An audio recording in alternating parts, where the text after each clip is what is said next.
Hey guys, tonight we drift into a world of wind and bone, where the sky feels close enough to scrape with your fingertips, and the earth hums under hooves that haven't been born yet. The air tastes like cold iron. The steppe stretches in every direction, no fences, no borders, no mercy. And somewhere in this endless wilderness, a storm is gathering around a single newborn whose cry is swallowed by thunder. You're standing in a felt gur lit only by a trembling fire. Outside, lightning claws across the clouds like some impatient spirit trying to rip its way into the world. Inside, a woman grips the furs beneath her, breath ragged, sweat shining in the dim glow. She delivers a child who comes into existence holding a blood clot in his fist. A bad omen if you're superstitious. A fantastic omen if you happen to be writing future world domination fanfic. This is Temujin. The storm isn't just outside, it's him. You probably won't survive this. Seriously. Steppe life is just an ongoing, try not to die challenge mode. But hey, great for character development. So, before you get comfortable, take a moment to like the video and subscribe, but only if you genuinely enjoy what I do here. And while you're listening, tell me in the comments, where are you watching from? And what time is it for you right now?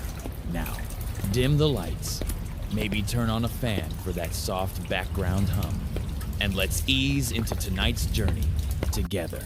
The storm finally wanes, leaving only the smell of wet grass and the sighs of exhausted relatives. You, newborn Temujin, are swaddled and held against your mother's chest. Her name is Holan, a woman taken from another tribe, dragged away from her first husband while shouting curses that probably still echo somewhere in the mountains. Historians still argue whether she ever fully forgave fate for that kidnapping. But one thing is certain. She will become the spine that keeps your childhood from collapsing. Your father, Yasuge, is a chief of the Borgigan clan, not a king, but someone with enough horses that people take his opinions seriously. He names you after a Tatar warrior he recently captured, which is sort of like naming your baby after the guy who just keyed your car. Maybe it's intimidation. Maybe it's pettiness. Maybe he just liked the sound. Outside the gur, the wind whistles across the steppe, carrying the scent of snow even in summer. This land raises tough children by necessity, not choice. You grow up with more sky than roof, more wind than lullabies.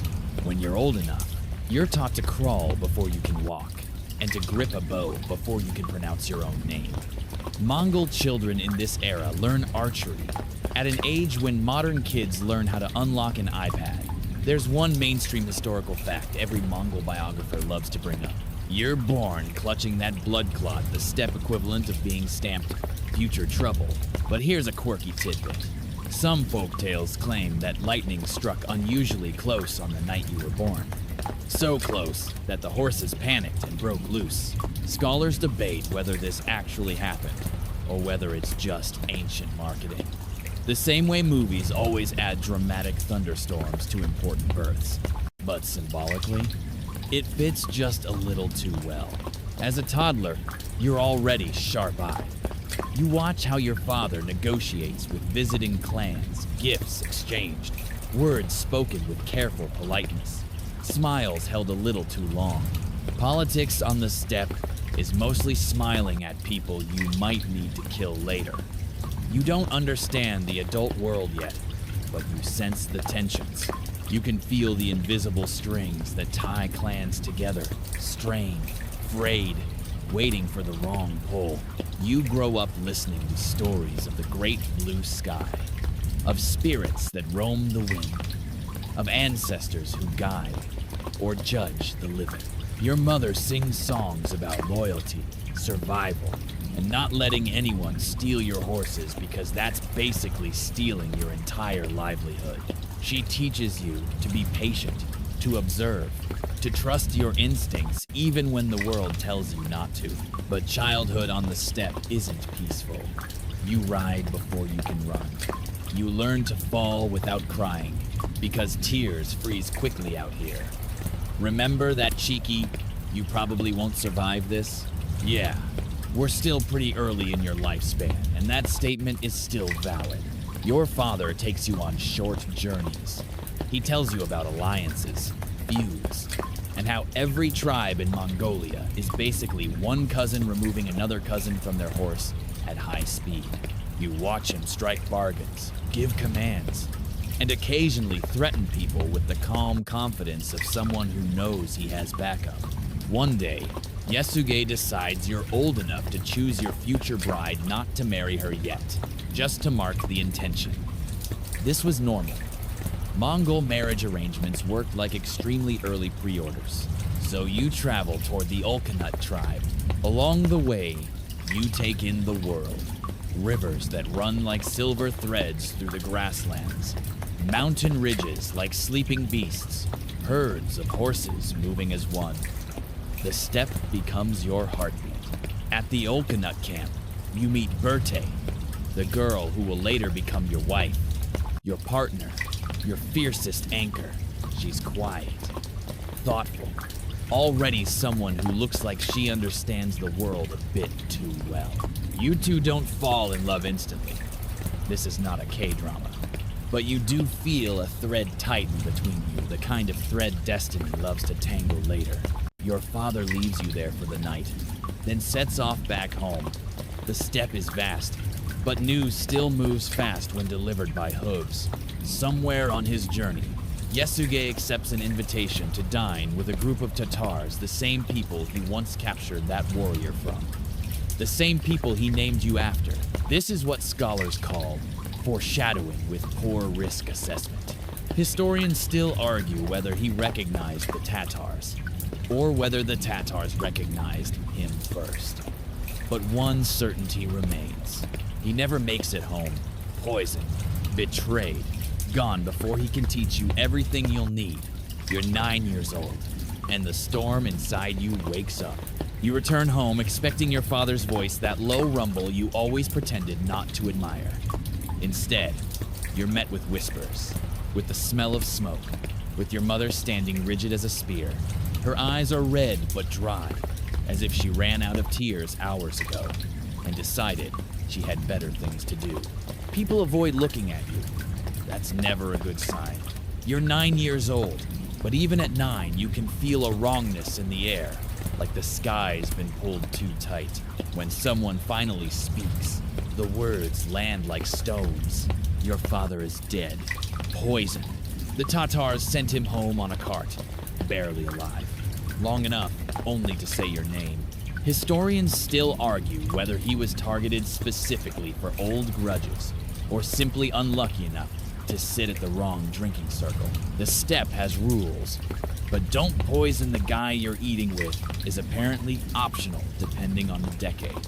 Your mother doesn't wail. She doesn't collapse. She straightens her shoulders in that way that says, "Not today, grief. We have chores." But inside, something fractures not just in her, but in the whole clan. Because here's one mainstream historical fact scholars agree on. When Yasuge died, the tribe abandoned you. Not politely, not slowly, instantly. Like clicking unsubscribe on an entire family. Why? Because loyalty in the steppe isn't sentimental, it's strategic. Without your father, you're a liability. Feeding a widow and her children isn't a smart investment when winter can kill you for forgetting to tie a rope properly. The Taichiud clan, supposed allies, don't just distance themselves, they actively drive you away. They steal your animals, scatter your herds, and leave your family with nothing but a few bones and whatever your mother can gather with her bare hands. And here comes the quirky tidbit. Some chronicles claim they abandoned you near a riverbank while winter was already creeping in, as if hoping nature would do the dirty work. It's the medieval version of blocking someone and pretending they never existed. You'd think being 9 would get you some pity points. It does not. You learn the new rhythm of your life quickly. Hunger in the morning, fear at noon. exhaustion by night. Everything tastes like bitterness. Even water feels like betrayal. Your mother teaches you how to forage not in some romantic nature walk way, but in a eat this root or die way. You gather wild onions, berries, and tiny scraps of edible plants you can barely pronounce. Sometimes you catch small animals. Sometimes you fail. Sometimes failure means shaking through the night with your stomach folding in on itself. You try to help by fishing with improvised nets, pulling at reeds along the river, fingers numb. You watch the water move effortlessly and resent its calmness. You wonder how anything in the world can keep flowing when your life feels frozen. And slowly, painfully, you begin to understand. This is your childhood now. Your siblings cling to your mother. You watch them shrink into silence. Your little brother Kassar starts asking fewer questions, a bad sign, because he usually asks enough to make birds nervous. Your sister Temulin sleeps pressed against your side. The world is cold, and each of you is too small to be warm alone. But hold on, your mother becomes a force of nature. She gathers grass, dries it, weaves ropes, traps animals, does the work of 10 people with 2 hands. When she speaks, her voice is the only shelter you trust. There's a moment you'll never forget. She kneels, touches your cheek, and says, "You will not die here." It's not comforting, it's a command. You believe her, but the cracks in your family begin to widen when your older half-brother Bector starts acting strangely. He hoards food, he pushes his authority. Hunger turns people into sharper versions of themselves, and you, Temujin, feel something darker stirring. One day, after hours of searching for anything edible, you return to find Bector sitting with meat he didn't share. You stare at it like it's treason, because it is. Modern therapists would call this childhood trauma response. The steppe calls it Tuesday. You confront him. Words turn into blows. Anger flares. Your younger brother Kassar joins you. The 3 of you collide like flintstones striking. And then, a decision is made. A decision that splits history. You and Kassar kill Bector. Some scholars frame it as necessity. Others argue it was ambition or desperation, or the moment you embrace the ruthlessness that defined the Mongol Empire. Historians still argue whether Bector's death was justified or the first crack in your moral compass. But one thing is undeniable. You learn that survival sometimes demands impossible choices. Your mother does not punish you. She cries quietly. Not for Bector, but because she knows the world has just carved a scar into you that will never fade. Winter deepens. Nights grow tighter. Food grows scarcer. You begin to understand the math of the steppe. Every decision has a cost. Every weakness has a price. And yet, somehow, your family endures. The sky remains endless. The wind remains cold. But you, a boy, stripped of clan, father, protection, and certainty, find something in the ashes of betrayal. You refuse to break. The storm inside you grows teeth. You grow into your father's absence, the way a tree grows around a missing branch, bending, reshaping, compensating, but never forgetting the empty space. His name becomes a shadow that follows you, even when you're just a barefoot boy gathering sticks on a wind-scoured hillside. The older you get, the more people say, "You look like Yasuge." They mean it as a compliment, but it hits you like a bruise. You don't remember much of him, a voice, a hand on your shoulder, the scent of horses and smoke. But memories on the steppe are like migrating birds, beautiful, fleeting, and inconsistent, depending on who's telling the story. Historians still argue whether Yasuge was truly respected or simply feared by his rivals. But to you, he becomes a legend because legends are easier to hold than grief. Your mother tries to keep his presence alive, She tells you stories about his bravery, his stubbornness, his way of laughing after winning a fight, a laugh loud enough that it startled wolves, according to one very embellished tale. She tells you how he once rode 3 days without sleep to save a cousin from capture, how he negotiated with leaders who wouldn't even share tea with each other, how he believed you were born under a sign of destiny. And here's the quirky tidbit. Some Mongol traditions say a dead father's spirit clings to his family like a protective wind. So whenever you feel a sudden gust sweep across the grass or a stir in the dust behind you, you half wonder if it's him, especially on nights when the world feels too big for a boy with nothing. But legacies are heavy, even when they're invisible. You begin to sense the expectations gathering like thunderheads. You're the son of a chief, but you're also the son of a dead man, stripped of power, status, and livestock. People don't see you as heir to anything. They see you as a reminder of unfinished business. The ghost of your father isn't comforting, it's accusing. Some nights, you lie awake listening to the wind battering the gur, trying to imagine what he would tell you to do. Fight, endure, take revenge, or simply stay alive. It's impossible to know. The dead are terrible communicators. Still, you try to follow the threads he left behind. Your mother, Hola, teaches you the old ways, how to track by broken grass, how to read animal prints, how to snare rabbits and fish rivers without scaring the life inside them. She teaches you practical survival, but she also teaches you something deeper. Remember who you are, even when the world pretends it doesn't. This becomes your anchor. One afternoon, you find your father's old flint tucked inside a worn leather pouch, a small object with no real monetary value. But to you, it feels like touching a piece of the sky. You keep it hidden, close to your chest, as if sparks might still leap from it with his approval. But life on the steppe doesn't give you time to mourn elegantly. You're young, hungry, and constantly measuring how long you can go before your stomach starts negotiating with your spine. Every day feels like an exam you didn't study for. And then authority knocks on your door. Actually, it doesn't knock, it barges in on horseback and demands payment. A group of Taichi men appear beside your camp.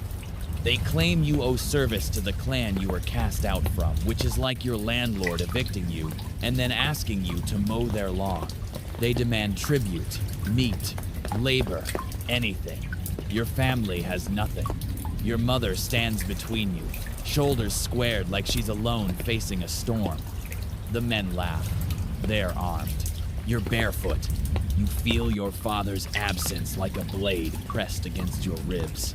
Historians still argue whether this moment planted the seed of your hatred for the Taichi or simply watered what was already growing. But even at 10 years old, you can read the truth in their sneers. They think you will never rise. They think you are nothing. They think your father's legacy died with him. This is the first time you feel the ember of defiance that will one day become an empire. Later that night, you sit with your siblings around the fire, listening to its crackle. Your mother's face is tired, lit by shifting orange shadows. You want to ask her if father would be ashamed. Instead, you whisper the question only to the flames. The fire doesn't answer because the steppe teaches you early that the world owes you no explanations. But that silence becomes the lesson. You decide quietly, privately, with the certainty only a wounded child can have, that you will carry your father's name without asking permission. You start training more seriously. You practice drawing a bow until your fingers blister. You practice knots until your hands ache. You practice riding until your thighs burn and your lungs feel scraped raw by cold wind. And here comes another quirky detail. Accounts suggest you became exceptionally good at reading people, their posture, intentions, weaknesses. Maybe it was survival instinct. Maybe it was intelligence. Maybe it was your father's ghost whispering strategies through grass blades. Either way, you start to see the world not as a place that rejected you, but as a battlefield that hasn't yet noticed you entering it. One evening, while gathering firewood, you pause on a ridge and stare across the horizon. The sky sprawls endlessly, a blue ocean of possibility and danger. You feel tiny beneath it, but you also feel part of it, as if the wind is memorizing your scent for later. You lift your chin, you breathe deep, you tell the fading sunset, "I will not disappear," and maybe, just maybe, the wind answers, because the storm inside you doesn't fade. It sharpens. You're still young, too young to be feared, too old to be ignored when the world decides it isn't finished testing you. The Taichi Ud clan, the same people who abandoned your family, finally stop pretending you don't exist.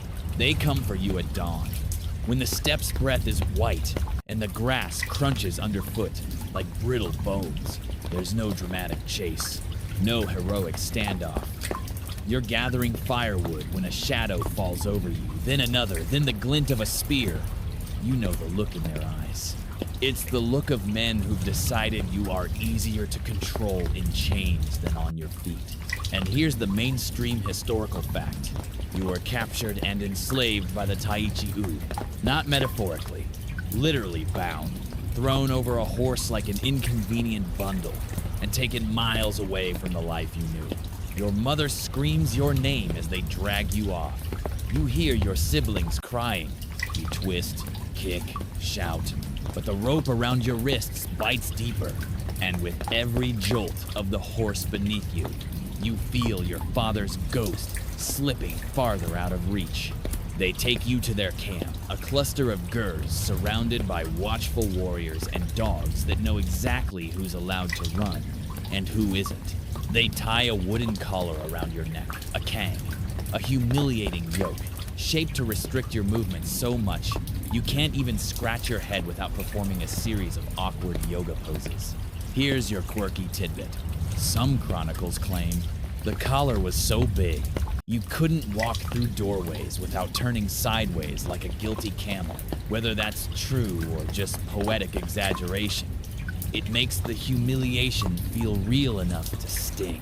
They force you to do chores, fetching water, gathering wood, carrying stones. Everything is harder with the collar. You trip, you scrape your knees, you bleed. Men laugh when you fall. Women pity you but look away. Children poke at you with sticks, because cruelty is easier than empathy. And here's the worst part. You're alone. No mother to guide you. No siblings to lean on. No clan to claim you. Just chains and cold nights. But captivity does something strange to you. It doesn't break you. It focuses you. The collar is supposed to keep your head down, but instead, it forces you to study everything at eye-level tracks in the dirt. Guard rotations, the way the light shifts through tent seams, who carries keys, who sleeps heavily, who's impatient, who's careless. Historians still argue whether you planned your escape from the beginning, or whether opportunity simply arrived like a blessing from the eternal blue sky. But one thing is clear. You do not accept your fate, not even for a moment. You watch, you wait, you endure. At night, when the camp settles, you lie on your side and stare at the stars framed by the wooden slats of your collar. You whisper to them promises, threats, prayers, even jokes. Anything to keep your mind from sinking into despair. And here's a joke you probably whispered at least once. Well, this is not how I imagine becoming famous. One evening, while carrying water, you stumble. The bucket spills, a guard curses and steps toward you too quickly, too angrily. You flinch. The steppe teaches obedience through bruises, but you're not the obedient type. The man hesitates for a fraction of a second, just long enough for you to memorize his face. One day, you'll repay that moment. You file it away like an arrow waiting for a target. Then, one strange night, everything changes. A slave woman, a quiet, sharp-eyed figure whose name history preserved only as Sengem's servant notices your intelligence. Maybe she sees something familiar. Maybe she's simply tired of watching children suffer. She loosens your rope one evening when the guards aren't watching. Just a little at first. The next night, she loosens it more. The next night, she whispers, "Run when the moon is hidden." Historians debate the details. Some say she was a sympathetic servant. Others say she belonged to a rival household, but all agree she risked her life to save yours.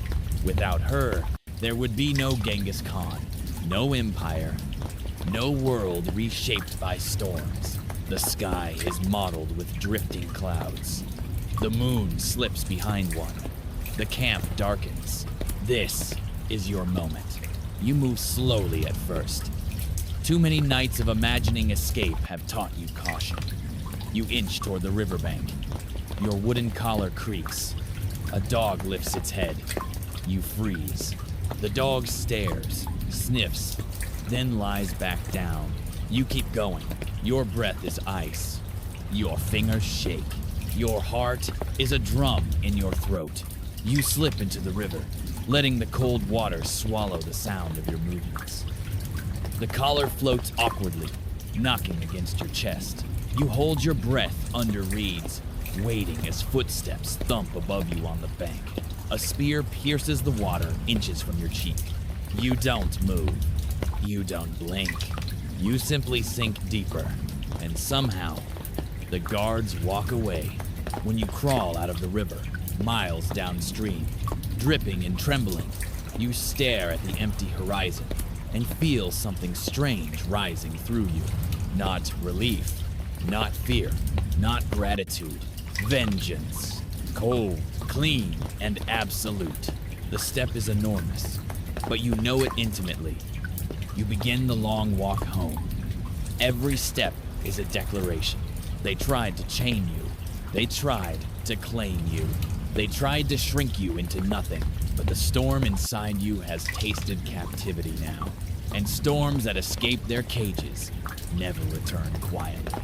You walk back into your family's camp like a ghost returning to its body, thinner, bruised, carrying a wooden collar you've broken loose with your bare hands. Your mother gasps. Your siblings stare at you like the dead just stood up and asked for dinner. Even the horses shy away, as if you brought the storm home with you. Helen pulls you into her arms, then holds you at arm's length, studying your face like she's checking which pieces of you are missing.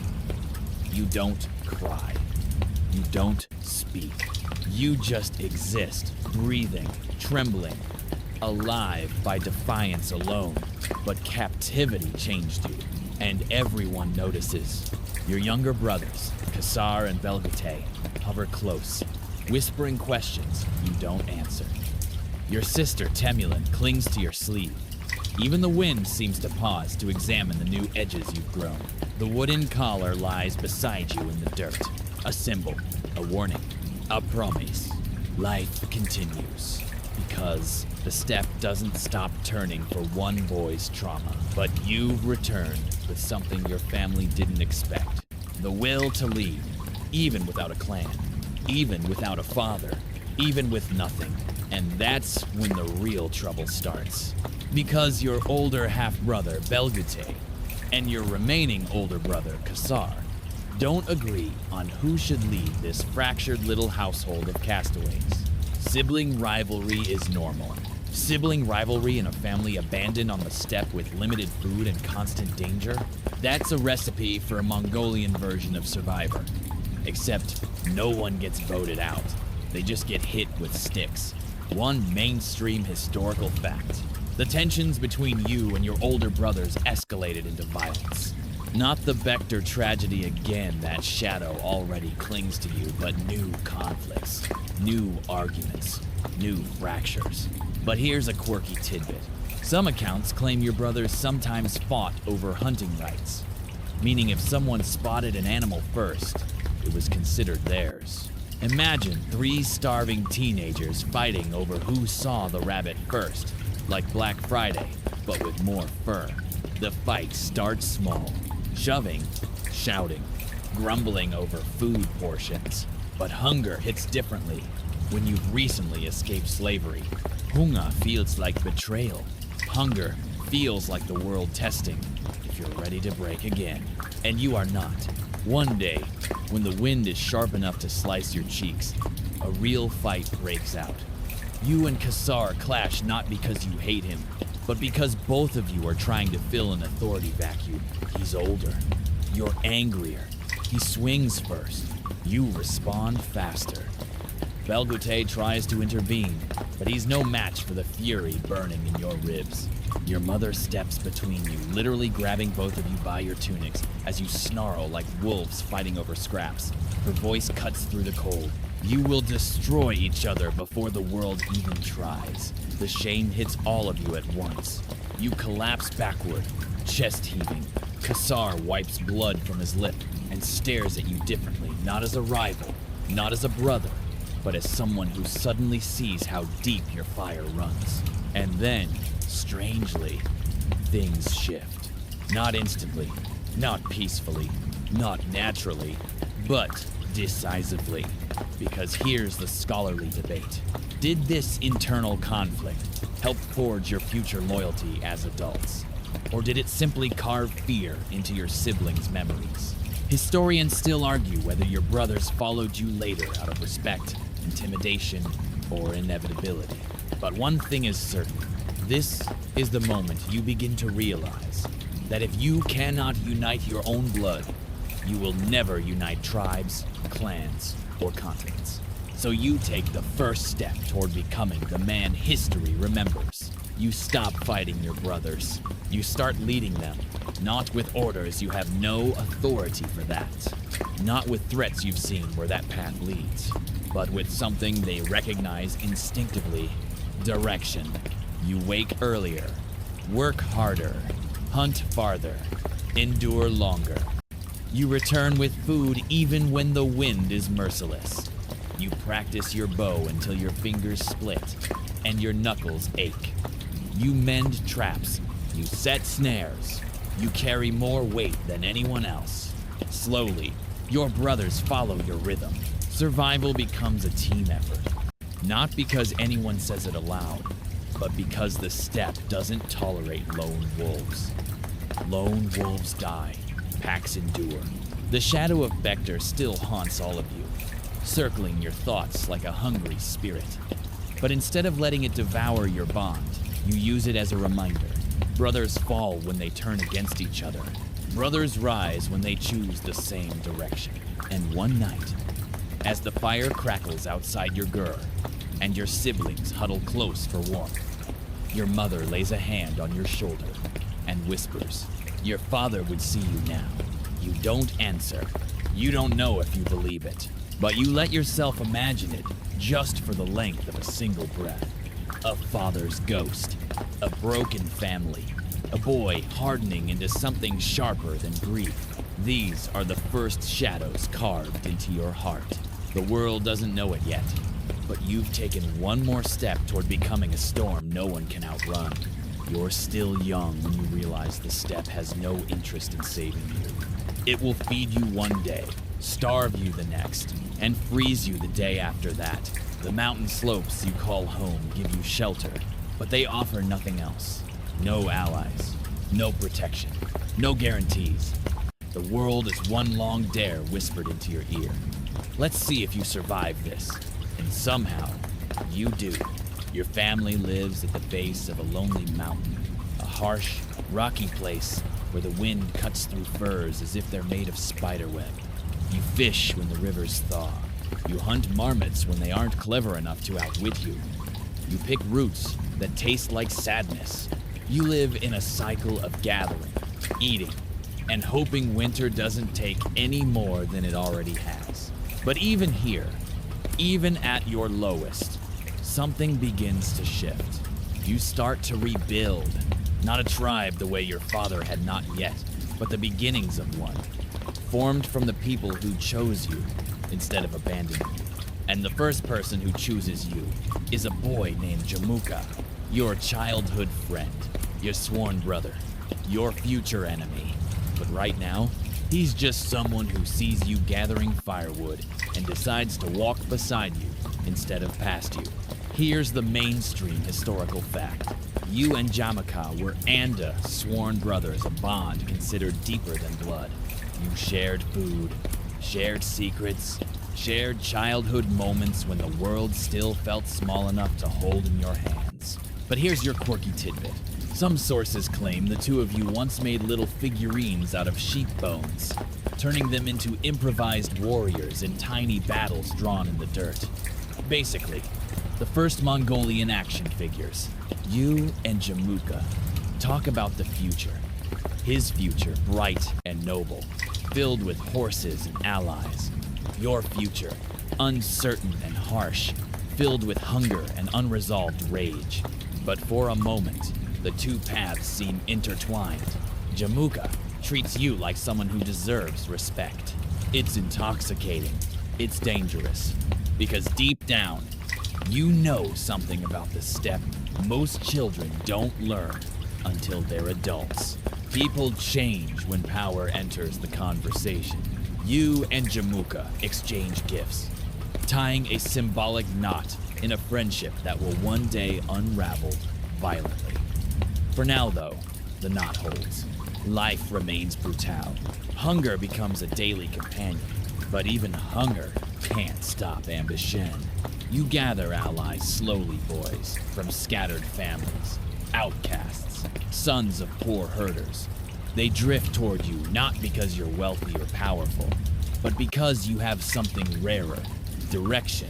You decide the mountain is no longer enough. You decide to move.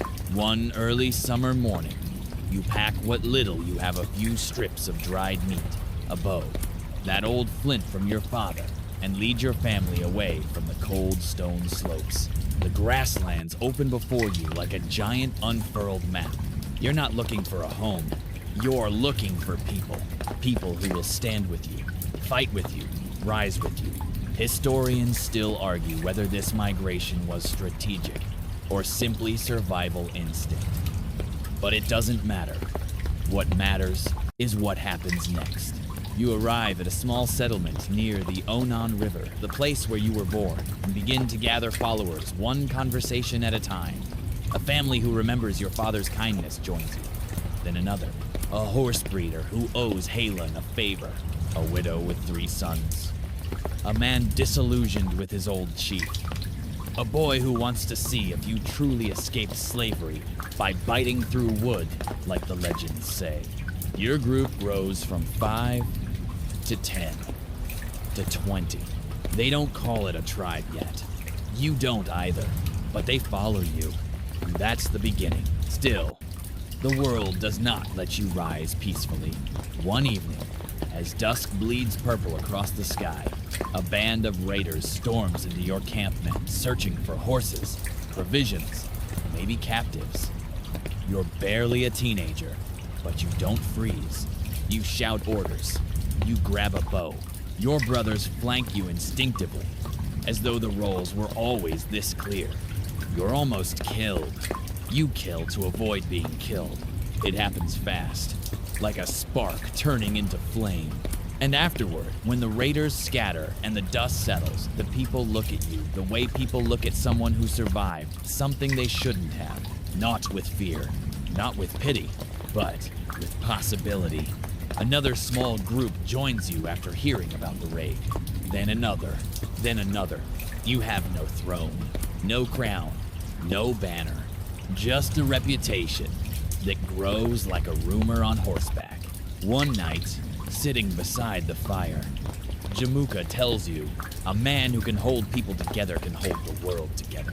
You laugh it off, one of your mandated 3 jokes per 1,000 words, and say something like, well, I'd settle for holding dinner together right now, but a part of you wonders whether he sees something in you that you're still learning to see in yourself.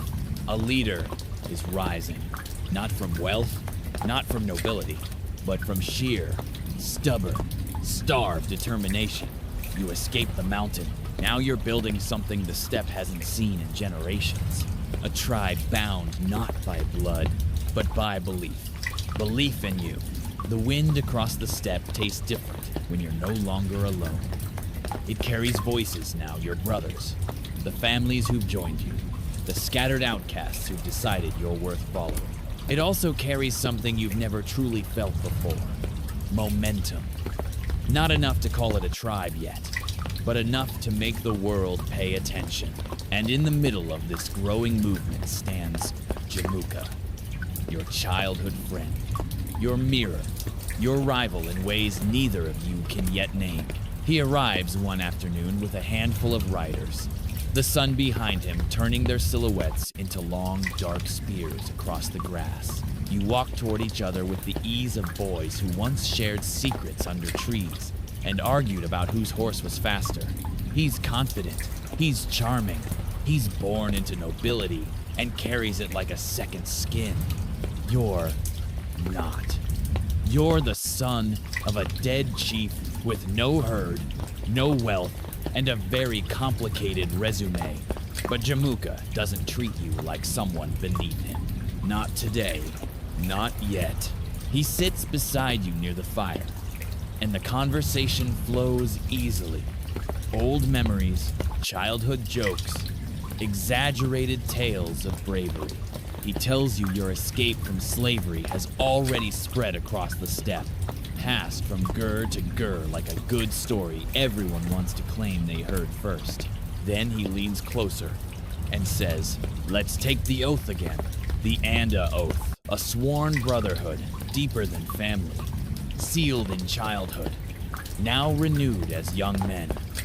On the steppe, an oath like that isn't casual. It's a binding of futures, a merging of destinies.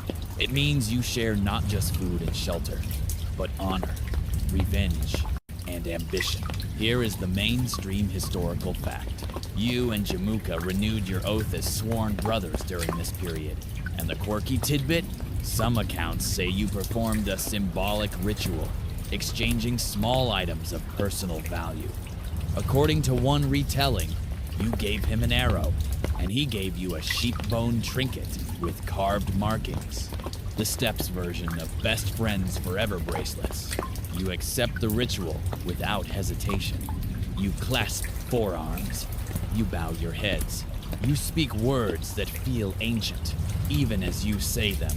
From this moment, we are one soul in two bodies. The wind stills. The fire pops softly. For a second, the world feels aligned. Two young men standing on the threshold of adulthood, ready to carve their path across the horizon. But beneath that moment of unity lies a fracture. Neither of you can see yet, like a hairline crack in a blade that only reveals itself during battle.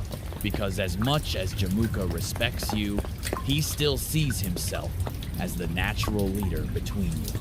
He was born into privilege. You clawed your way back from starvation, and historians still argue whether he offered the oath because he loved you as a brother, or because he wanted to make sure you rose under him, not beside him. You don't sense the subtle imbalance yet. You're grateful to have him. After years of abandonment, captivity, and hunger, the idea of standing beside someone who understands you feels like a luxury you don't dare question. For a while, the partnership works beautifully. Your band grows faster with Jamuka's endorsement. Families approach your camp with hesitant smiles. Young warriors ask to join your hunts. Mothers offer gifts, dried meat, arrowheads, scraps of cloth, because the steppe economy is basically barter plus gossip. Together, you and Jamuka organize hunts, resolve disputes, settle arguments between families who can't decide who owns which flock of sheep. You plan small raids, nothing grand, just enough to reclaim what was stolen from your people years ago. But every partnership has a moment when lines start to blur. One evening, after a long hunt, you and Jamuka sit with the others around the fire. A young boy, barely 12, approaches and kneels before you, offering a carved wooden bow as a token of loyalty. Not to Jamuka, to you. The moment is quiet, but lightning lives inside it. Jamuka's smile doesn't fade, but it changes. You don't notice at first. You're too busy thanking the boy, praising his craftsmanship, promising to teach him a trick you learned while escaping captivity. But everyone else notices the slight tightening of Jamuka's jaw, the stillness of his hands, the way he looks at you as if seeing something new and dangerous. The steppe has little patience for shared leadership. It prefers clear lines, clear hierarchies, clear heirs. Jamuka begins speaking with a bit more authority. You speak with a bit more confidence. Your decisions start to differ, and people start picking sides quietly, subtly, like leaves shifting before a storm. One night, while the fire burns low and the horses sleep with their heads tucked near their hooves, Jamuka asks, "Do you still see me as your equal, Temujin?" It's an innocent question, layered with meaning. You answer honestly, "I see you as my brother." And maybe that's part of the problem, because brothers share many things: loyalty, dreams, memories, but they struggle to share a throne. Historians still argue, was this the moment your friendship began to crack? Or was the fracture already written the moment you were born under a storm and he under a banner? Either way, something subtle shifts that night. You remain brothers, sworn brothers, but somewhere deep in the fabric of your bond, a thread loosens. Still, for now, the oath holds. And in your heart, wounded, hardened, still healing, it means everything. You rebuild from hunger. You rise from nothing. You gather people through grit, not lineage. And beside you stands the man who will one day become your greatest rival, but who, in this moment, is still your brother. Two boys shaping the world without knowing they're shaping it. Two futures intertwined like braided horsehair. Two storms gathering strength across the same sky. Only one will become the center of the tempest. The steppe shifts beneath your feet, as if the earth itself has started paying attention to you. The wind feels sharper. The sky feels larger. The people around you move with a subtle expectation, like they're waiting for you to step into something only they can already see. You're no longer just a boy who survived abandonment. No longer just a slave who escaped his chains. No longer just Jamuka's sworn brother. You're becoming something older, something legendary, something the plains whisper about at night when the horses twitch in their sleep.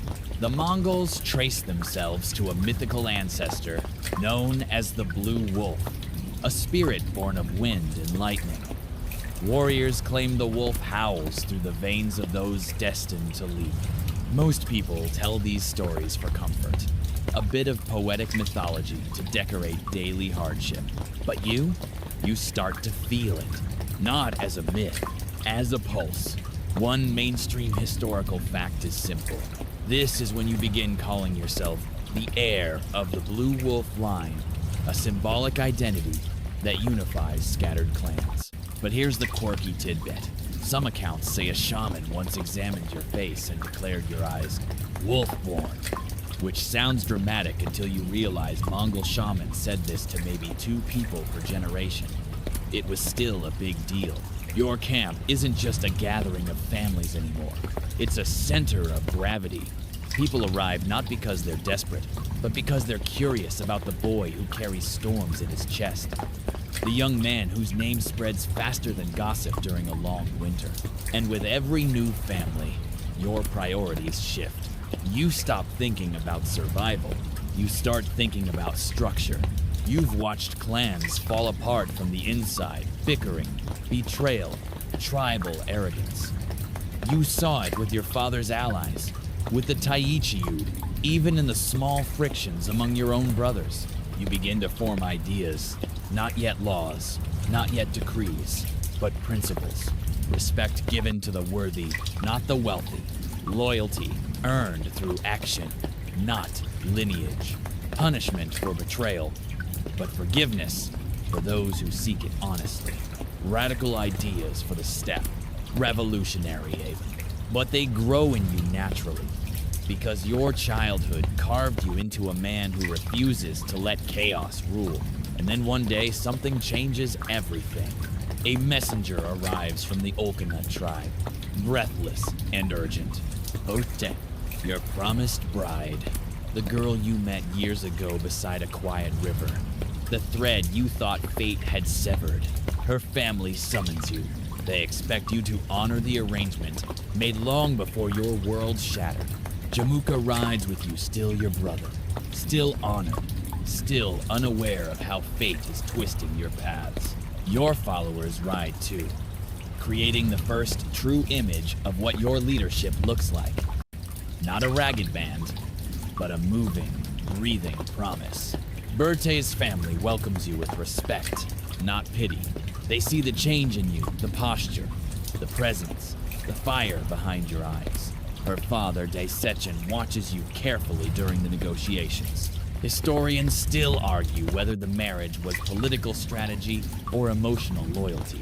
But let's be honest, the steppe rarely leaves room for romance. And yet, when you see Berte again, something softens in your chest. Just a little, just enough. She stands tall, wrapped in black lambskin, calm and intelligent. A girl who looks at the world like she's already planning how to tame it. She doesn't smile in a shy, girlish way. She studies you, like she's measuring if you've grown into the man she's supposed to build a life with. You don't speak many words. You don't need to. Two people who understand hardship rarely waste breath on flattery. You accept the marriage. She accepts you. And just like that, you gain something far more valuable than a bride. A powerful alliance. A base. A legitimacy the steppe finally recognizes. You bring Berte back to your camp, and her presence changes the energy immediately. She becomes your partner, your strategist, your anchor. Not a decorative figure, but a force who strengthens the spine of your growing community. And then, because history loves drama, the Merkits attack. They raid at night, shouting, smoke, hooves pounding like thunder. Berte is talking. It feels like lightning splits your lungs open.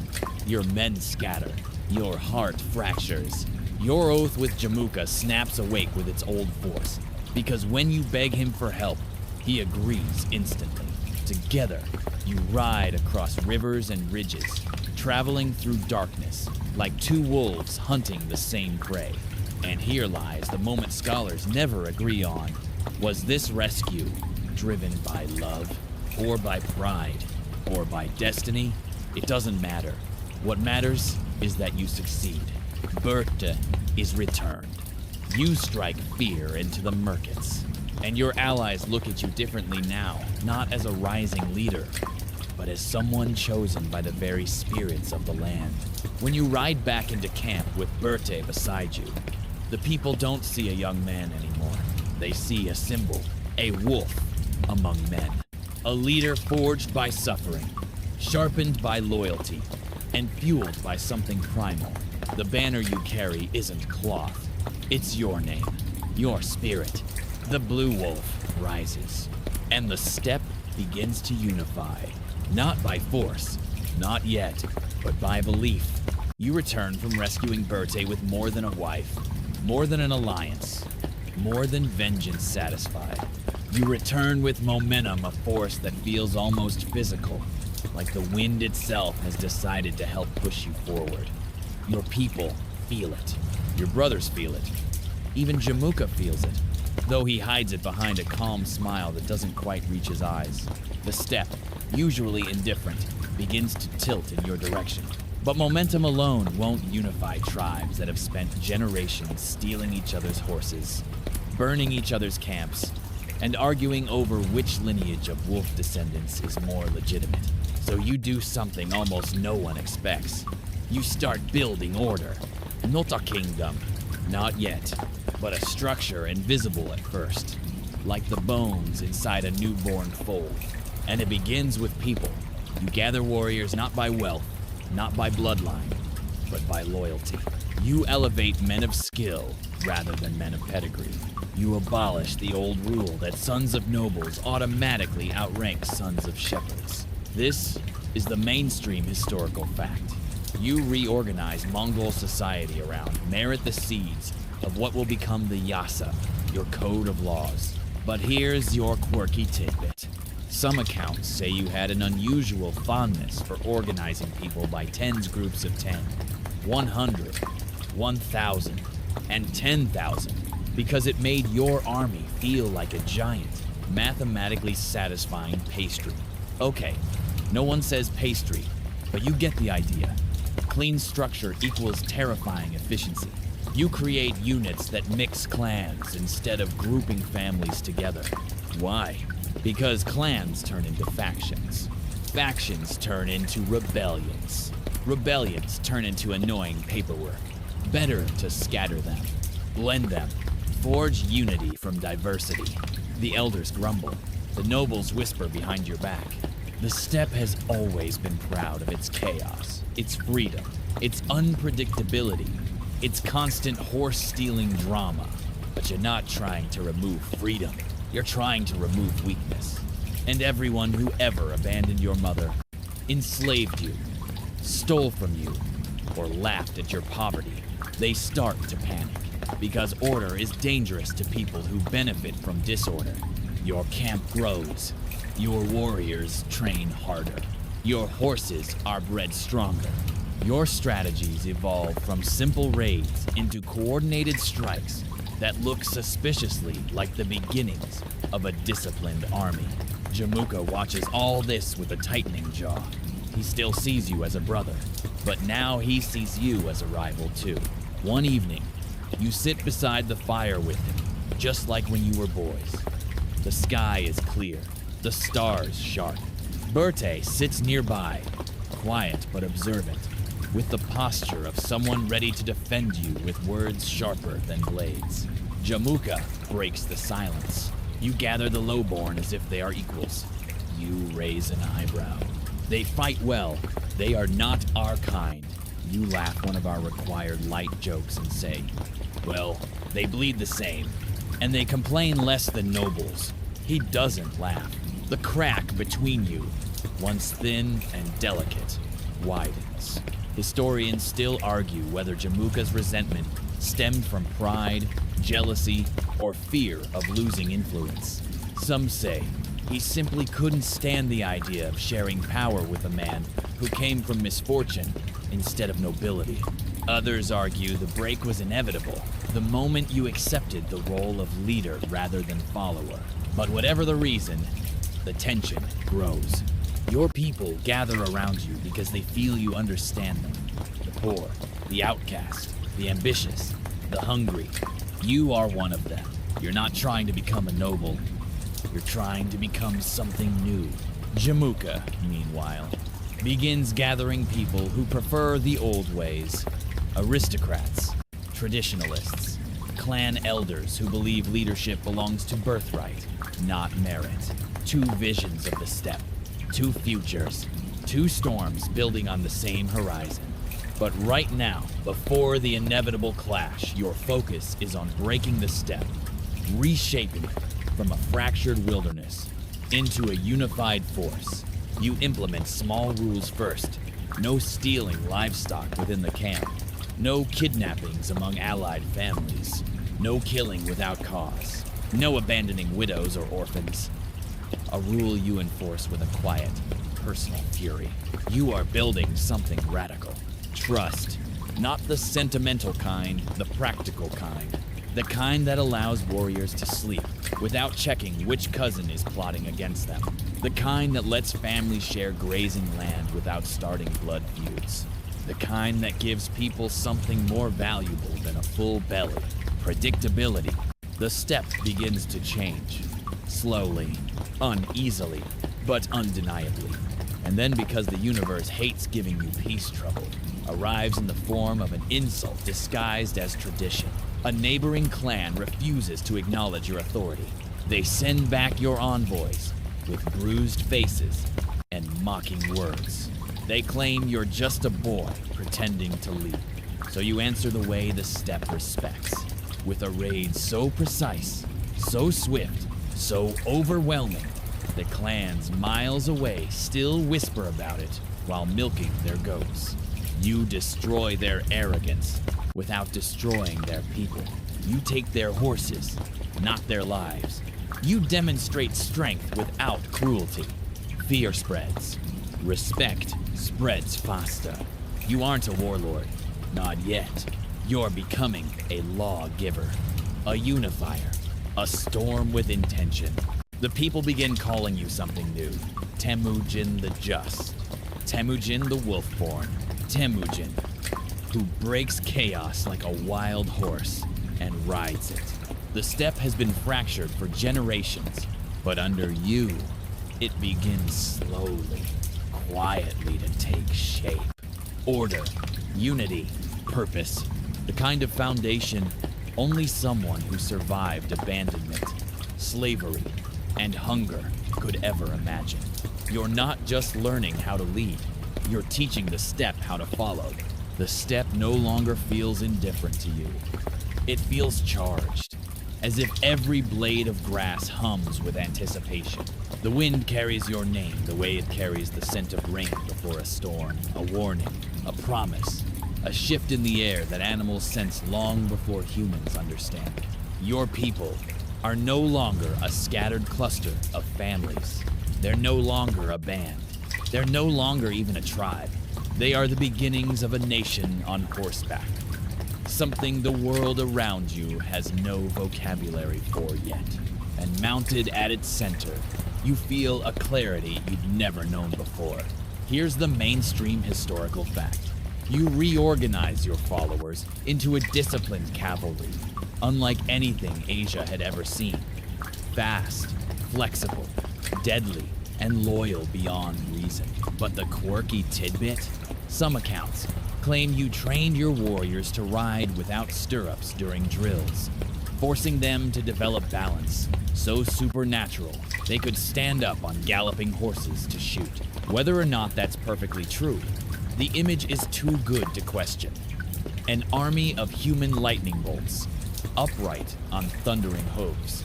You build your forces around speed, not the chaotic speed of wild raiders, but the precise speed of a hawk diving for its prey.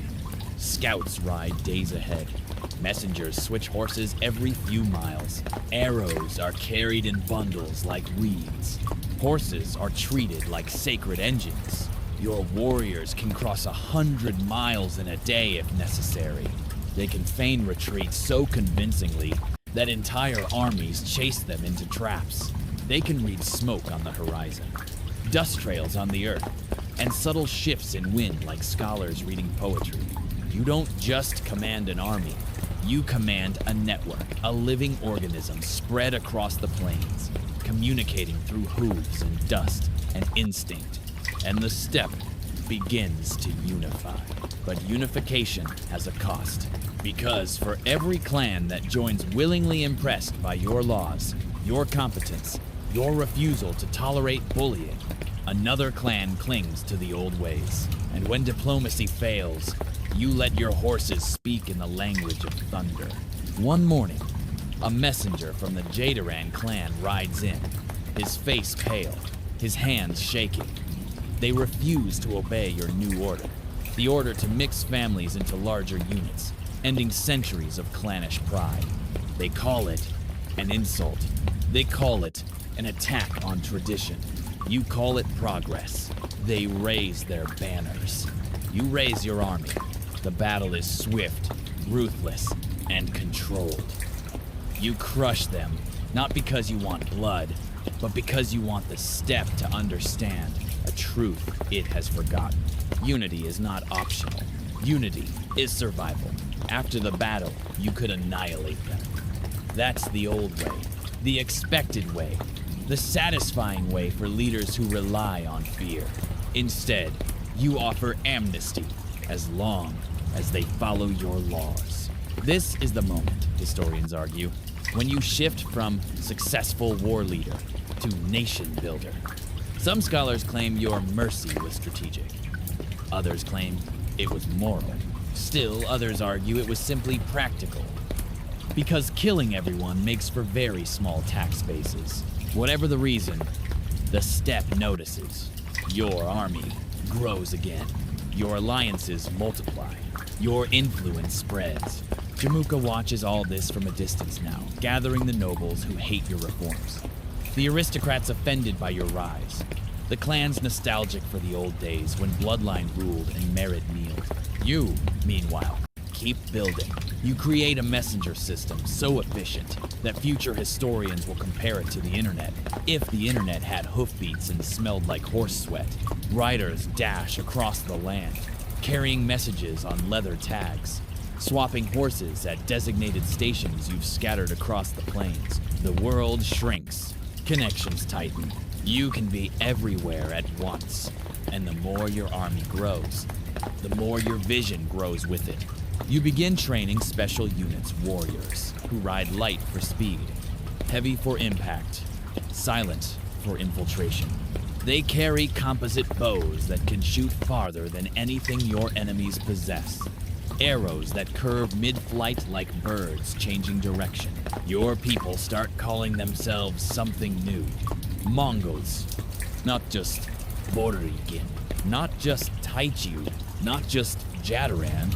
Not 50 clans bickering like annoyed relatives. A single nation. Under a single leader. Under you. One evening. Standing on a hill with Berthe beside you and your brothers behind you. You watch your warriors practice formations below, shifting like currents in a river. Swift and fluid, Berthe says softly, "You've done what your father never could." You don't answer. You don't trust your voice not to break. Because she's right. You've done what kings failed to do. You've done what shamans only dreamed of. You've done what Jamuka, with all his noble blood, couldn't. You've shaped chaos into unity. You've turned hunger into ambition. You've transformed pain into purpose. And the world beyond Mongolia begins to notice. Whispers travel along the Silk Road. Merchants talk about a rising power in the north. A wolf king, still young but already reshaping the earth under his hooves. Chinese border posts send reports of unusual tensions. Turkic tribes send spies. The Jin dynasty dismisses you as a minor threat. They will learn. You stand at the edge of a small hill, watching the sun sink, the world painted in gold and fire. Behind you is a nation you forged from desperation. Before you lies a continent that doesn't yet realize it has already begun to bow. You feel something rise inside you, not rage, not vengeance, not hunger. Direction. The next storm won't just cross the steppe, it will cross the world. By the time the dust of Mongolia settles behind you, you're no longer shaping the steppe, you're reshaping the world. Your army moves like liquid fire. Your couriers whistle across thousands of miles. Your laws bind your people tighter than clan blood ever did. And with unity secured, you finally lift your gaze past the horizon. Southwest lies Khwarezm, a vast empire stretching across modern-day Iran, Turkmenistan, Uzbekistan, and Afghanistan, a place of cities instead of jurs, markets instead of pastures, scholars instead of shamans, silk merchants, jewel traders, perfumed nobles, high walls that block the wind. You expect them to respect you. You expect them to negotiate. You expect them to understand the simple truth. Two empires meeting can choose war or choose wealth. And you shockingly, to anyone who's only heard the dramatic parts of your story, choose wealth. You send a caravan of merchants to establish trade. You send peace. You send opportunity. And here's the mainstream historical fact. The governor of Otrar seizes your caravan, accuses them of spying, and kills them. Just like that, trade becomes betrayal. Diplomacy becomes a corpse on the sand. But it gets worse. You send 3 ambassadors to demand justice. One is killed. The others are mutilated, their beards cut off, their faces humiliated, their safety violated. And that, dear listener, is how you start wars with people who don't read vibes. Here's the quirky tidbit historians love to mention. Some sources claim you laughed when you heard the Khwarazm Shah's insult, not because it was funny, but because you couldn't believe a man would choose suicide so boldly. But beneath that laugh was something cold and sharp. Your ambassadors were sacred. Diplomacy was sacred. A bearded envoy returning without a beard? That was basically slapping the eternal blue sky in the face. So you gather your generals Subutai, Jebe, Yochi, Chagatai, Ogede, each man a different kind of blade in your hand. You tell them what happened. You don't shout. You don't rage. You simply say, "They killed my messengers. Now I will kill their empire." Historians still argue whether your fury was personal, political, or divine justice. But everyone agrees on the result. You unleash a storm, not chaos, not blind destruction. A precise, controlled inferno. Your army splits into multiple forces. One sweeps south across the desert. Another circles north through mountain passes. Another rides straight toward the empire's beating heart. The Khwarazm Shah, a man with wealth, walls, and arrogance, assumes he can stop you. He cannot. You surround cities faster than they can light signal fires. You tear open fortresses with siege weapons your enemies didn't believe nomads could build. You poison wells, dam rivers, divert streams, and weaponize engineering like a man who decided water itself should listen. Here's another quirky detail. Some accounts say your engineers used riverbeds as secret highways, guiding troops through unexpected terrain like sand-coated submarines. Uttrar falls screaming. Bukhara surrenders before your full force even arrives. Samarkand glorious. Jeweled Samarkand collapses in less than 2 weeks. But the defining moment comes in Bukhara's great mosque. You ride inside. You stand where only scholars usually stand. You look at the terrified crowd and say, "If you had not committed great sins, the eternal blue sky would not have sent me to punish you." You don't shout it. You whisper it. And the whisper echoes louder than thunder. Some historians swear you never said it. Others swear it's the most accurate quote attributed to you.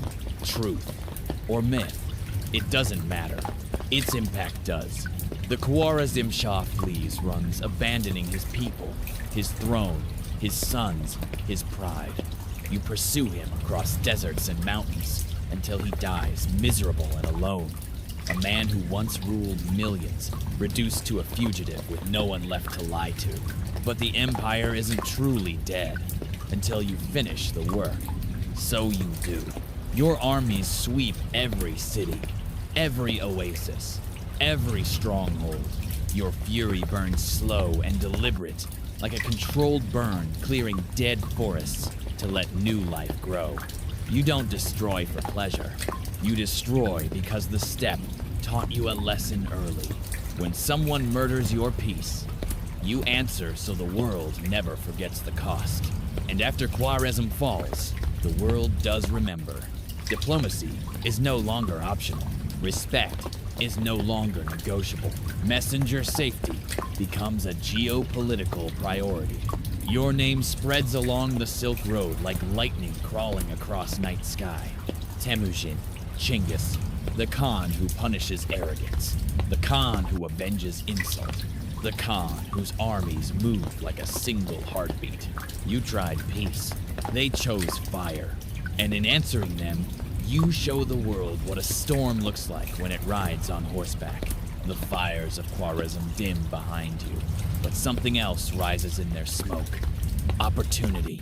For the first time in your life, the world beyond the steppe isn't just a rumor carried by travelers, or a dream glimpsed in a merchant caravan. It becomes real. Cities glittering like jewels, roads carved into the earth for thousands of miles, knowledge flowing like water from one civilization to another. You didn't set out to conquer the Silk Road.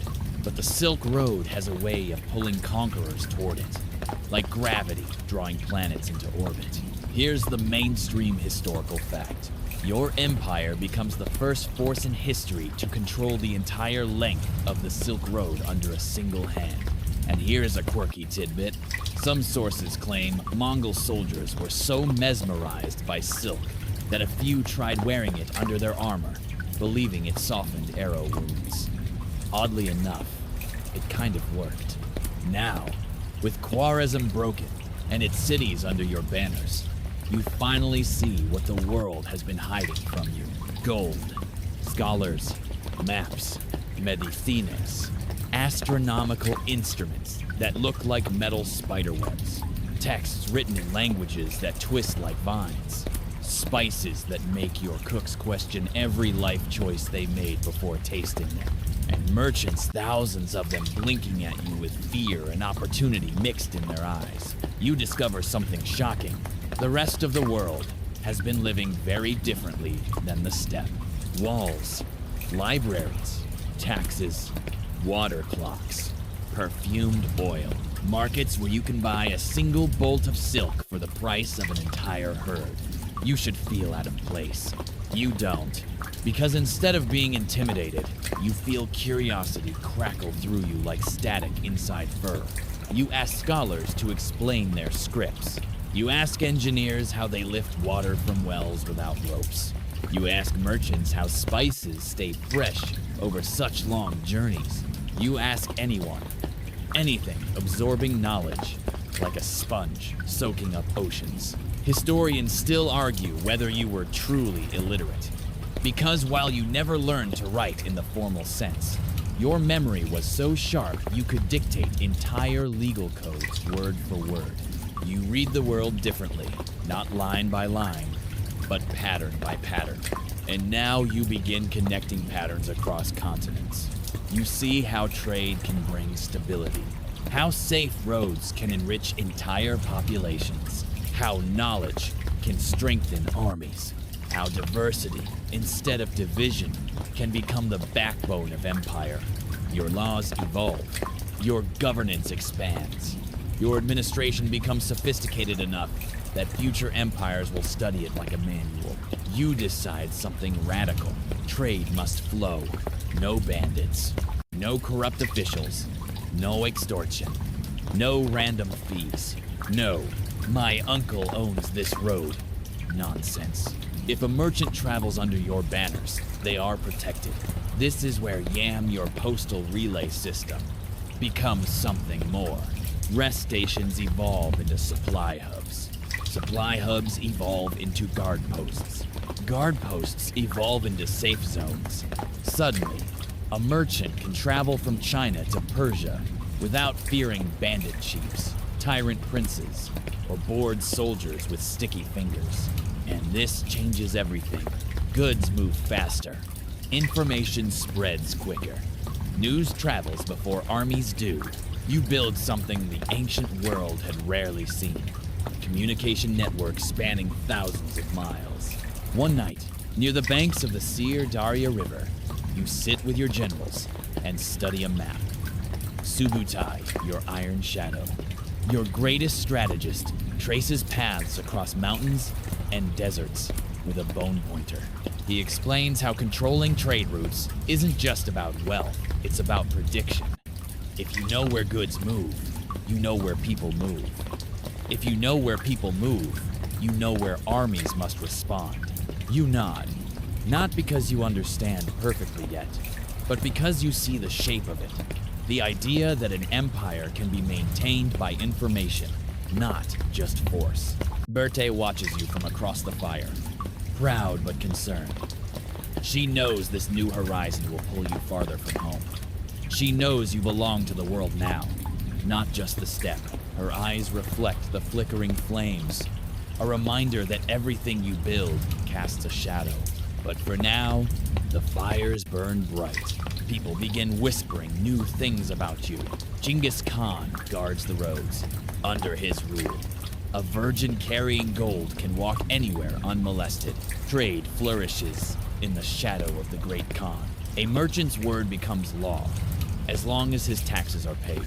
Some of these sayings are exaggerations, some aren't, but the effect is the same. Your empire becomes the safest highway on Earth. Meanwhile, new cultures seep into your world.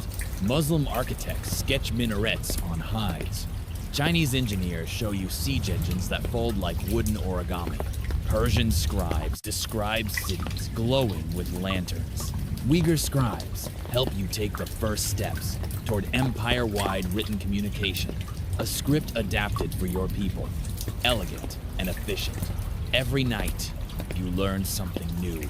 Every morning, you apply it. This is how empires grow, not just through victories, but through absorption. You once united clans, then tribes, then steppes. Now you unite worlds, threads of trade, currents of knowledge, whispers of craftsmanship, and the promise of a future where information moves faster than armies. You didn't conquer the Silk Road for its wealth, you conquered it for its potential. Because deep down, you know this truth. Storms destroy, but they also clear paths. And you, orphan, slave, wolf-born king, are becoming the greatest storm the world has ever known. China sits on the edge of your imagination long before your horses ever pound its soil, a land whispered about by merchants and fugitives, a world of walls taller than trees and cities older than Mongol memory. To your people it feels mythical. Silk that ripples like water, rice that grows in impossible abundance, scholars who spend entire lifetimes learning how to move a single brushstroke correctly. But you don't dream of China. You calculate it. Because for all its beauty, China is a land divided north ruled by the Jin dynasty, south by the Song, and in between, tangled webs of politics so complex they make clan feuds look adorable. You understand something your enemies do not. A divided giant is easier to topple than a united dwarf, and so you turn your gaze east. Here's the mainstream historical fact. You begin your campaign against the Jin dynasty, a dynasty with vast armies, fortified cities, and the arrogance of centuries behind them. But here's a quirky tidbit. Some soldiers in China reportedly believed Mongols had extra joints in their legs because of how fluidly you rode. One terrified scribe even sketched a horseman with rubber limbs. Was it accurate? Obviously not. Was it flattering? Absolutely. Your war with the Jin begins not with destruction, but with strategy. You send scouts, men who can vanish into wheat fields, disguise themselves as merchants, or cross mountains in total silence. You study Chinese fortifications, supply routes, and bureaucratic weaknesses.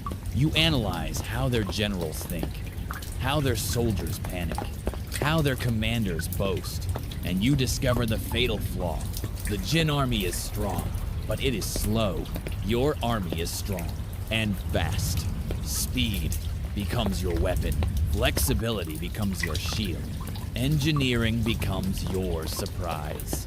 You bring siege engines, crafted by Muslim and Chinese engineers, working side by side catapults, traction trebuchets, counterweight trebuchets, and machines that hurl fire pots so hot they leave shadows burned onto stone. Your people, horsemen who grew up chasing game across the steppe, watch these machines with awe and mild confusion. If the bow works, why throw a house at someone? One warrior jokes. It becomes your obligatory, lighthearted joke of the section. But jokes fade the moment the campaign begins. Your first major target is Zhongdu, modern Beijing, heart of Jin pride and arrogance. The Jin emperor believes you won't dare approach it. He believes walls are destiny. He believes the steppe breeds raiders, not conquerors. He is wrong on all counts. Historians still argue about what your true motive was. Was it revenge for the Jin siding with your enemies? Was it strategic ambition? Was it simply the next logical step in your expanding empire? No matter the reason, you arrive before Zhongdu with an army so vast, the dust cloud alone looks like a sandstorm rolling across the earth. The city shuts its gates. You don't flinch. You don't shout. You don't rush. You surround. Your engineers build ramps, walls, and artillery platforms. Your cavalry encircles escape routes. Your archers blot out the sky in waves. The siege lasts months, brutal, exhausting, filled with deadlock and tension. You lose men. You lose horses. You lose sleep. Cities are not open plains. And for the first time in years, the steppe wind doesn't answer your call. But your patience wins wars just as surely as your arrows. Slowly, Zongdu breaks. Its food dwindles. Its morale cracks. Its people beg the heavens for mercy. You offer terms harsh, but fair. The emperor agrees, and Zhongdu falls. Not in a single dramatic moment, but with a collective exhale, a city that has realized even stone cannot withstand a storm forever. But your victory sends shockwaves far beyond the shattered gates. Other Chinese territories begin to crumble. Governors switch sides. Commanders defect. Entire towns surrender before your banners arrive.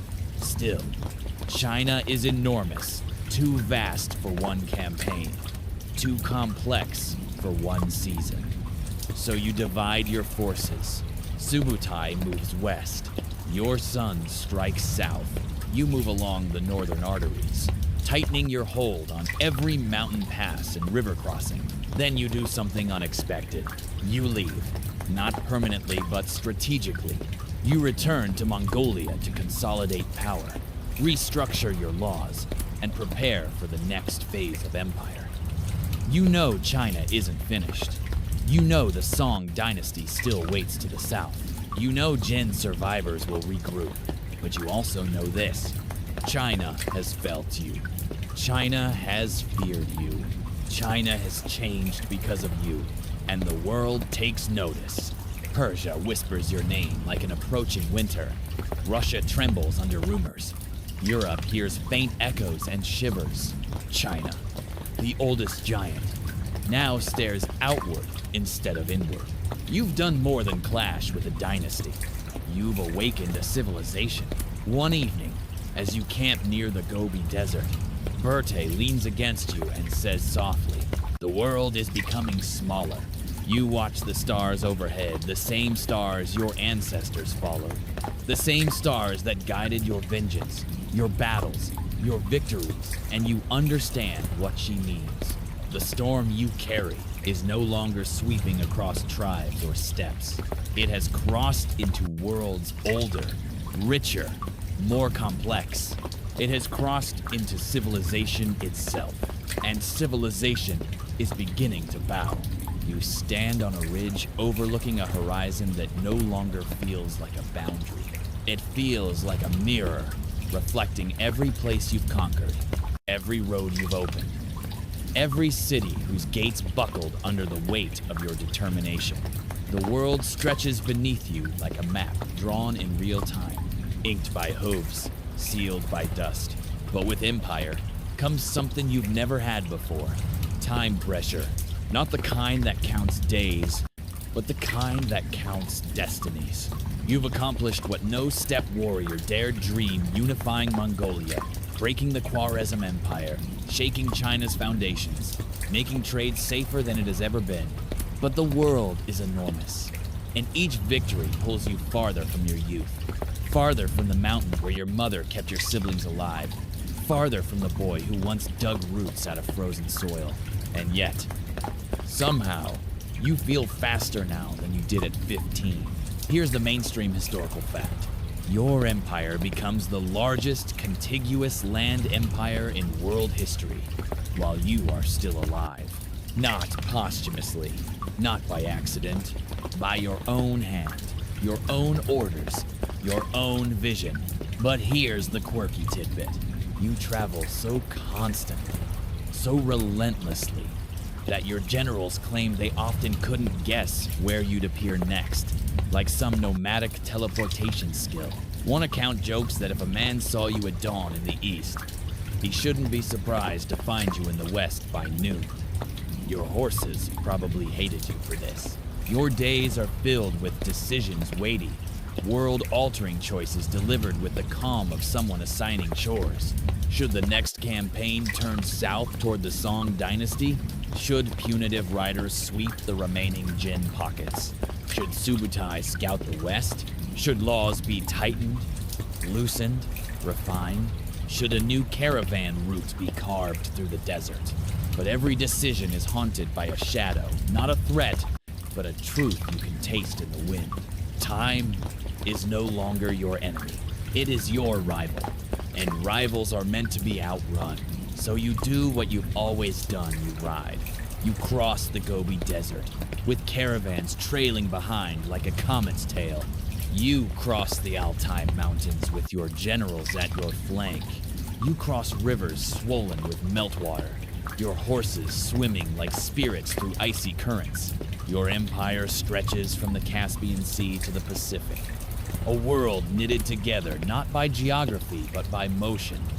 The motion of riders, couriers, carts, armies, thinkers, merchants, diplomats, astronomers, thieves, and scholars. You're no longer just a storm. You're a system. And systems need maintenance. So you carve laws deeper. No bribery among officials. No noble is above discipline. No soldier harms a civilian without consequence. No woman is forced into marriage.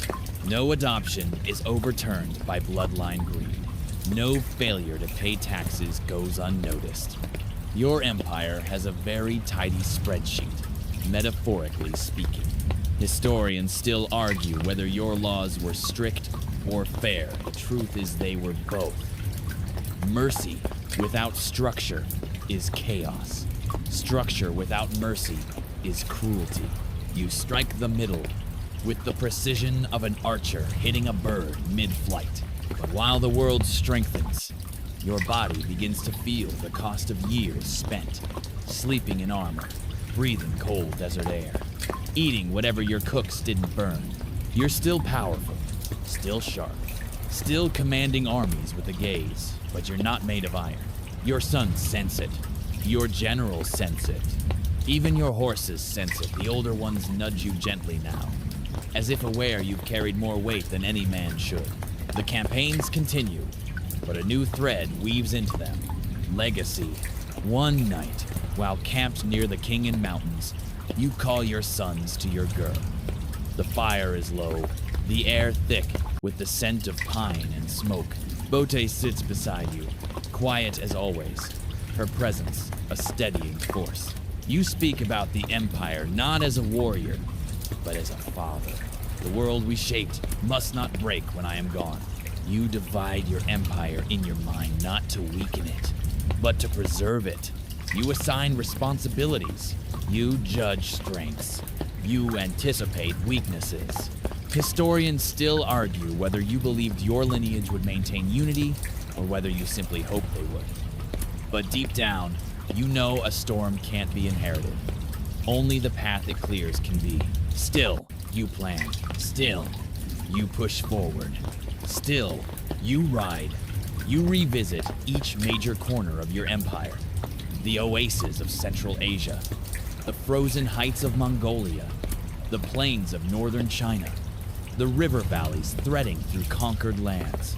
Everywhere you go, people bow, kneel, cry, shout, murmur your name like it's a prayer or a prophecy.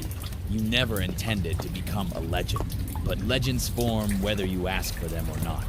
And as the years press down on you, you start to sense something strange. Not fear, not regret, but a narrowing of horizons. The world beneath your hooves grows more familiar. The edges you once chased are now behind you. You've outrun hunger. You've outrun captivity. You've outrun rivals, dynasties, deserts, and armies. But even the greatest horse tires. Even the fastest rider must slow. Not stop. Never stop. Just slow. One morning, as you stand alone overlooking a valley streaked with mist, the wind brushes past your ear with the softest whisper. even storms, father. You inhale, you exhale, you tighten your gloves. Not today. The world beneath your hooves continues to shrink, but your shadow continues to grow. You feel it before anyone says it aloud, the strange heaviness behind your ribs, the quiet slowing of your breath when you dismount, the way your hands stay still a moment longer than they used to before reaching for a bow. You've outrun almost everything in your life. But time is the one enemy that never chases, never tires, never loses. It simply waits, and now it waits for you. You continue leading campaigns, because stopping has never been part of your vocabulary. You ride along the northern frontier of the Xia Kingdom, a stubborn, fractious realm that refuses to obey your demands for troops and tribute. You tell your generals you'll teach the Xia one final lesson. You don't say the other truth resting in your chest. You want to see victory one more time. Want to feel the wind on your face, the way it felt when you were a boy sprinting across the steppe with Jamuka at your side. But your body breaks before your will does. Here's the mainstream historical fact. You die during the campaign against the Western Xia in 1227. The cause is debated endlessly. A fall from a horse, illness, exhaustion, even the dramatic story of a Xia princess stabbing you in the night. Historians still argue whether any of those stories are true, or whether death simply arrived quietly, the way winter arrives on the steppe, without apology. But here's the quirky tidbit. Your generals wrap your body in felt, hide every sign of your death from the troops, and continue the campaign anyway, because stopping would mean dishonoring your final intent. Soldiers are ordered to keep riding, keep shouting your commands, even though you are no longer breathing to deliver them. Even in death, you lead. Your body is carried back to Mongolia under layers of secrecy, through rivers and mountain passes cleared at full gallop by loyal warriors. They bury you in an unmarked grave somewhere in the Kenti Mountains, a resting place unknown to this day. Some legends say a river was diverted over your tomb. Some say a forest was planted. Some say the escorting soldiers killed anyone who glimpsed the funeral procession. Some say your spirit still rides under the blue sky, unwilling to lie still. But the truth is simpler. They buried your body. They could not bury your shadow. Your sons divide the empire, the four great Ulysses, each destined to expand in different directions. Ogadai toward China, Jochi's line toward the west, Chagatai in Central Asia, Tolui as regent in Mongolia. The empire you carved fractures not out of weakness, but out of sheer, impossible size. And yet it keeps growing. Under your descendants, Mongol riders reach the gates of Vienna. They strike into the Middle East. They complete the conquest of China. They rewrite geography, economics, warfare, diplomacy. Your storm continues long after your bones turn to dust. And here's the paradox every historian wrestles with. Were you a destroyer?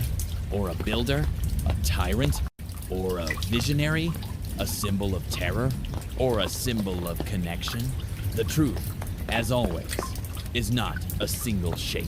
You were the orphan who refused to die, the slave who refused to kneel, the fugitive who refused to hide, the warrior who refused to lose, the leader who refused to rule by anything but loyalty, the storm who refused to fade quietly. The world measures men by the size of their footprints. Yours are carved across continents, and even now, centuries later, we still follow their outline. So now, as the fires dim and the echoes of hooves drift into silence, let the world of Genghis Khan slip gently from your hands. Let the dust settle. Let the wind soften. Let the enormity of his life fade into something quieter, something almost tender. Picture the steppe at night. Endless grass trembling under moonlight. A faint chill brushing your skin like a whispered memory. Somewhere in that darkness stands a lone horse, breathing slow, calm, warm in the cold. And somewhere beyond it, a presence. Not a warrior, not a conqueror, but a figure shaped by survival, carrying scars you'll never see, and a story too vast for a single lifetime. Listen to the wind as it moves. Each gust feels like a page turning. Each sigh feels like a life lived twice. Each still moment feels like the earth inhaling after centuries of thunder. Let your heart beat slow. Let your shoulders drop. Let the world grow soft around the edges. Whatever storms he carried, whatever storms you carry, they don't have to follow you into sleep. Not tonight. Tonight is for quiet skies, for gentle breaths, for drifting into rest like a feather settling on grass. You are safe here. You are calm here. You have traveled far enough for one night. So, close your eyes, let the steppe dim, and drift into peace.